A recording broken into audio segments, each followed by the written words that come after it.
Back at you again today with another video from a Philly Cigar Lounge. Sitting here with my main man, Charles Walhingford.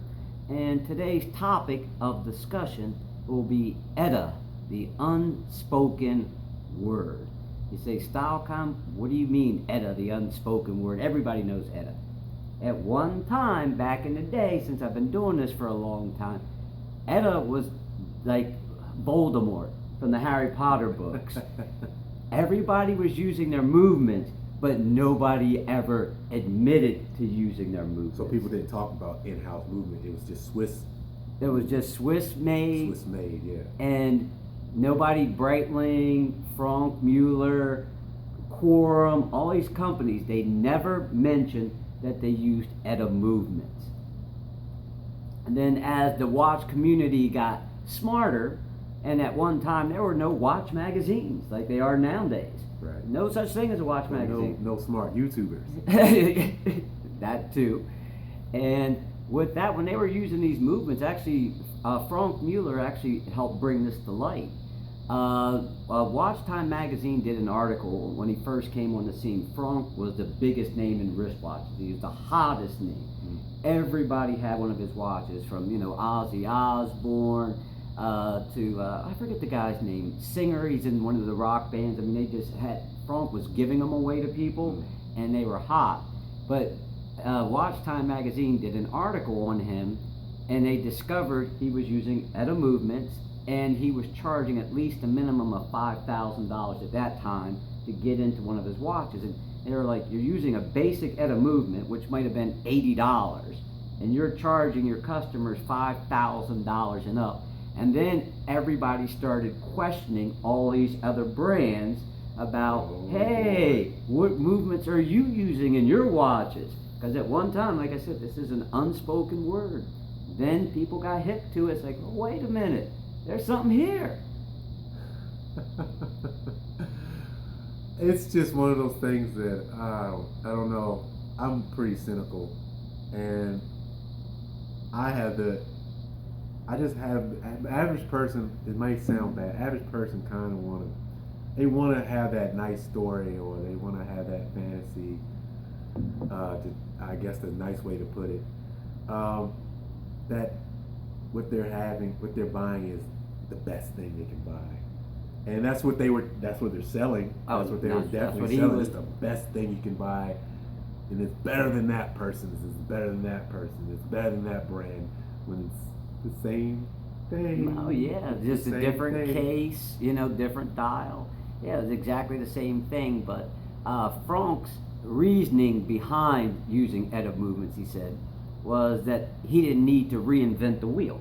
He's like, ETA makes a great movement. He said they're reliable, they're dependable, anybody can repair them. But Watch Time magazine's question to him is, why do you charge so much for your watches? He said, well, I only make 50 dial colors in each, and he said the cases cost extra money to make.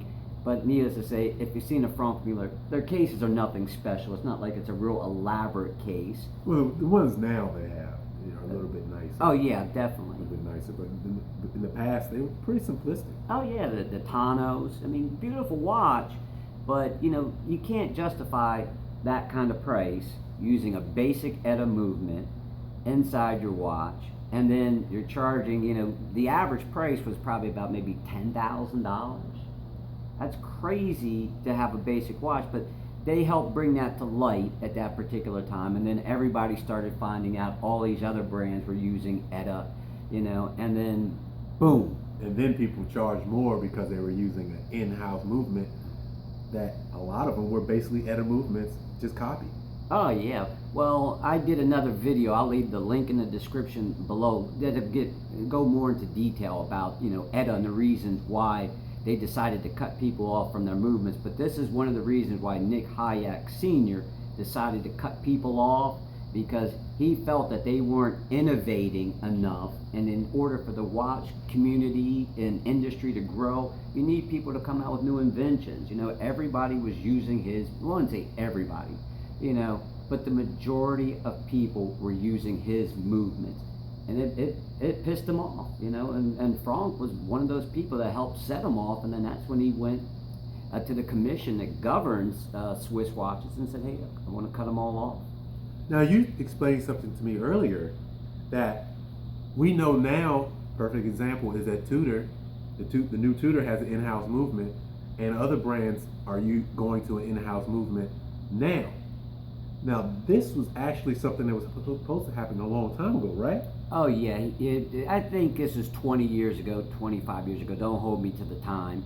But it wasn't the last 5 years. No. He wanted to do this. Nick wanted to cut people off a long time ago, but that commission said you have to give people a chance to develop new movements, test them out. So after 5 years, he could cut, say, instead of 100%, he could cut it down to 75%.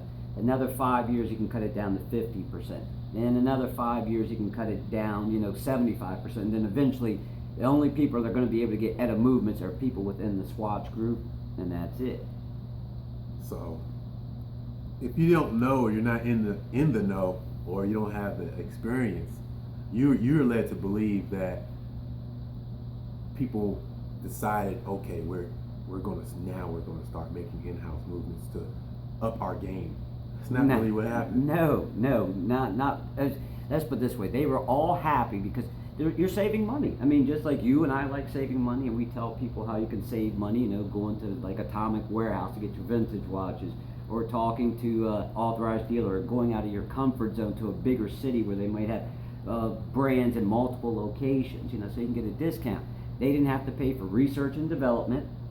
They didn't really need watchmakers per se. I mean, don't get me wrong, they haven't, because most of the companies would tear them down and do a little bit of work to them.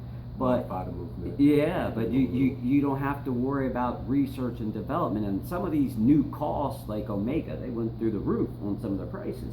But they had to create their own in-house movement, and with that costs money. So they inflated the prices. And if ETA would still say, we're going to supply you with movements, guess what they would do? None of these companies would be using in-house movements. They would still be using ETA. And on that note, once again, this is Style Compton. Thank you for taking the time out of your day to watch my video. Thank my man Charles Walhingford here for his time on this particular subject. If you like, give us a thumbs up, subscribe, and we will check you out in the next video. And don't forget, thank you to Aphelion for allowing us to shoot this video here and the other videos. Aphelion Cigar Lounge in Gambrills, Maryland.